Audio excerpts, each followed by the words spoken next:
Mike Mayock joining me here 1 week before the NFL draft, and he is kind enough to join us here on the Honda Insider segment on the Rich Eisen Show. So Myles Garrett is the number one overall selection from basically what you're hearing. There's not going to be any deviation or last-minute change of plans, Mike? You know, I hate to be sarcastic, but I can't tell you how many teams around the league have said to me, it's got to be Myles Garrett unless Cleveland messes it up again. You know, with the obvious correlation being Carson Wentz a year ago. They've got a boatload of picks, but they don't have a quarterback. So I think everybody in the world is assuming that number one is going to be Myles Garrett, and I think everybody in the NFL world thinks it should be. And who would it be otherwise for Cleveland? If they fall in love with a quarterback? Is that what it would be? I think that's the only way you could justify anybody else. And, you know, if you were concerned that the Jets were going to pull the trigger at 6 with your guy, whoever that may be. But from my perspective, I think you take Myles Garrett at 1.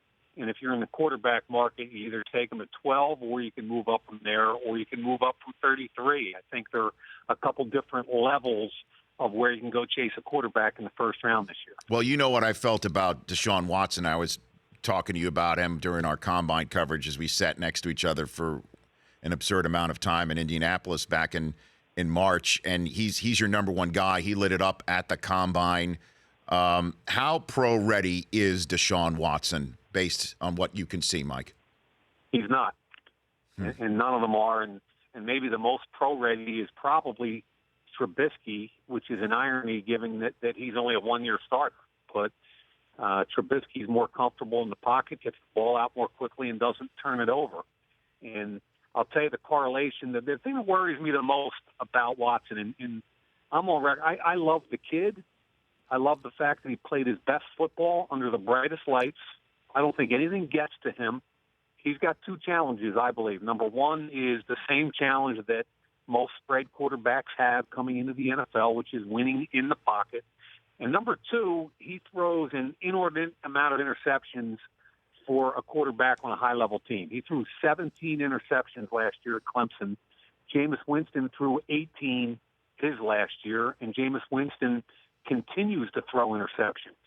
And that's the only thing that's keeping him from being a big-time franchise quarterback. So I think it's the spread quarterback conversation, number one, and I think it's compounded by turning the football over. And I don't think he's ready year one, but depending on where you take him in the first round, he might have to be. Mike Mayock joining me here in the Honda Insider Report on the Rich Eisen Show. So give me the name of a team outside of Cleveland that might surprise and take a quarterback at the top of the draft that we're not seeing as clearly as we should down the road.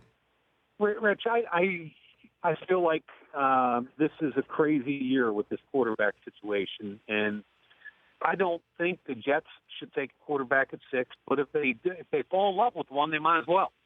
Now, you know, they've swung and missed 3 times in the last 4 or 5 years, and you got to keep swinging at that position. But I think what you're going to see is a couple things. Okay, as soon as the first quarterback goes off the board, and I don't know if it's going to be Trubisky at 12. That's what logic tells me. Trubisky at 12 to Cleveland.